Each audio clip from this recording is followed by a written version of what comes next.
Well, it's the heart of winter, some of the holidays have passed, and we're coming up on the grand day of holidays, Christmas. It's time to rejoice, happiness, cheer, thankfulness. You can go around town, kind of experience the moment, take a deep breath of chilled air, and just say, I hate this town. That's not fucking right. Okay, let's try to recover this. Yeah, Christmas is here. It's cold. I thought this would be a better idea, but I kind of forgot that this doesn't take place in winter. So, yeah, we're gonna stick with this anyway. We're going back to an age where anime was still pretty young, at least on the States side. Not many big series had really hit it off like this one had. Not many series that hit it off in general. Back in 2004, we were moving into kind of a golden age of series where everything was getting really good and was getting proper popularity. I think Toonami was starting up and getting, more views, of course, kind of motivated this whole move forward. And it just, in general, things were being made and everything was getting dubbed. This one even has a dub. I want to point that out. And it's actually a good dub on top of that. Usually I kind of tear into them because voice actors just are not up to snuff, but this one's actually pretty good. And instead of kind of the normal copy-paste, overpowered protagonists we have nowadays, they kind of had a more chilled, relaxed, definitely sarcastic feel to them. And this story almost thrives on that. Now Clannad's based on a visual novel created by Key back in 2004. Which then, after a couple adaptations, was put into an anime on 2007, and then even had a couple OVAs, a second season, which I say very highly acclaimed, and God knows what else. I think they republished the VN like 5 times now, even in proper English on top of that. And this was back when I could kind of tolerate a high school story where, it's not much better than what we see today, but we at least kind of aren't stuck with the very same generic plot, or Battle High School, or God knows what the hell else we have. I'm ranting again, aren't I? But it was back when the stories are more about being in high school and kind of, the drama and, I guess, tragedy that kind of comes with that. It was more focused on, actual, like, the day-to-day school kind of things. It wasn't extreme in some way. There was no, war, or God knows what else they throw into it now. It was just a simple high school setting. And it's actually a good thing, because I feel like we kind of lost that genre, as odd as it sounds, because it's, at least for high school, now it's more of a setting instead of kind of a plot device. And that sounds a little backwards, but I don't know. Again, we're moving off track. Not where I was going with this.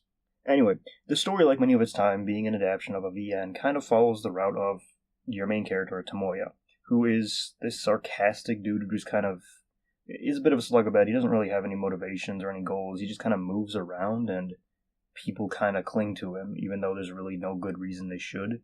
Especially because he treats people kind of like shit sometimes. Especially his best friend, whose name is incredibly forgettable. It doesn't matter anyway.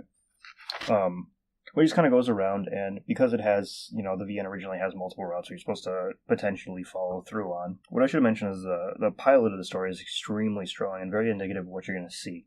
This is a show that kind of puts a lot of people in two camps, where it's either way too cute and way too sweet in almost a diabetic way, or it's a brilliant story of kind of a high school drama.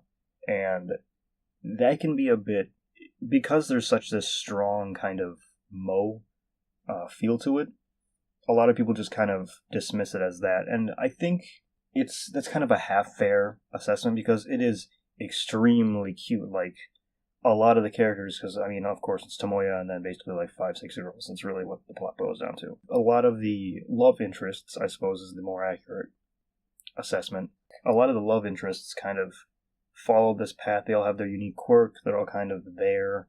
Some are more important, some are more fleshed out, but all of them are kind of very simple, and they all kind of fit into these nice little character niches. But this was back in 2004, and this was made for a small audience and then kind of blossomed into this giant thing afterwards.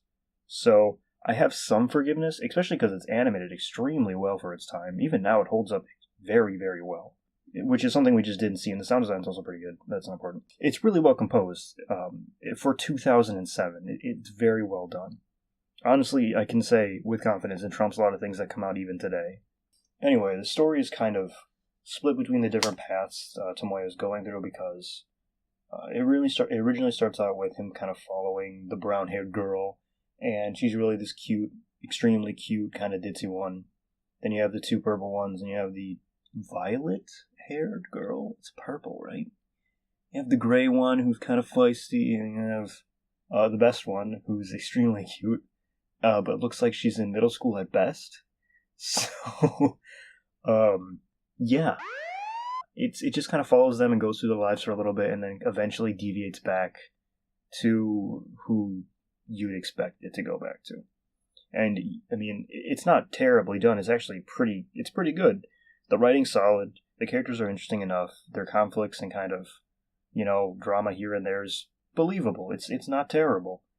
But it isn't exactly masterful. It feels a little slapdash at times because, again, because of how VNs are set up, you have to combine all of that into a singular story. And that kind of just doesn't work out where you have to cut all the options back and then paste them back together. It's just annoying. So I understand it was they were working with a tricky material, and I do think they did a good job of it. It's just not perfect. And when it comes to substance, it does come off as a little too cute, a little too ditzy. A lot of the girls kind of frustrate me because they're just fucking stupid sometimes. And it's just a little off-putting, even for me, even though I really kind of like this genre. It's just a little too much often. But it definitely has its appeal, and I won't deny anyone who's kind of a fan of the old school moe genre, the old school moe genre will enjoy this show quite a bit, but they've also probably watched it, because again, this is about 10 years old. This is not new. Why did I start doing this one? When it comes to actually some of the writing, the interactions between some of the characters, it does feel just a bit forced every now and then. Like, I think the best example I can think of is in episode 2, where he meets up with purple-haired girl. Not purple. It's violet. It's dark purple. Fuck. Is it blue? It's purple. It's just like... The problem is, they're kind of having this back-and-forth conversation of trying to learn what the other is just doing, because Tomoya's just walking around being fucking... He's just walking around, he didn't give a shit. And then she's in the library cutting books up, so he's obviously, stopped doing that. And he's, trying to talk to her, and it's just not getting across, it feels like. And I'm not really sure what the hell the point of this dialogue is, because nothing gets done, and it seems really confusing. I can't understand if he's talking to her to kind of waste time, or if he just doesn't give a shit, and is just kind of saying shit, and it's really confusing. So, it definitely has its bad moments. A lot of them centered around certain characters. But it's far from terrible. It's actually a very enjoyable experience, and considering how fantastic the second season is, or After Story is, it's definitely worth your time to pick it up and kind of read through it if you already, of course, haven't, because again, it's not exactly the newest thing, so, not super hard to find. It also has a Blu-ray. Not important, though. Why did I mention that? But yeah, I actually really do enjoy this. It was a really good rewatch. Definitely glad I did it, despite some moments being a little kind of not as good as my memory remembered them.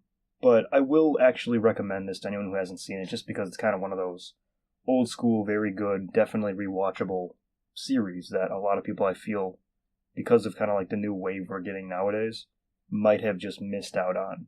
So yeah, if you're looking for something new, or just to rewatch anything at all, this is a good place to stop. I would definitely say, just watch it. Fuck. Just stutter and then rewatch it.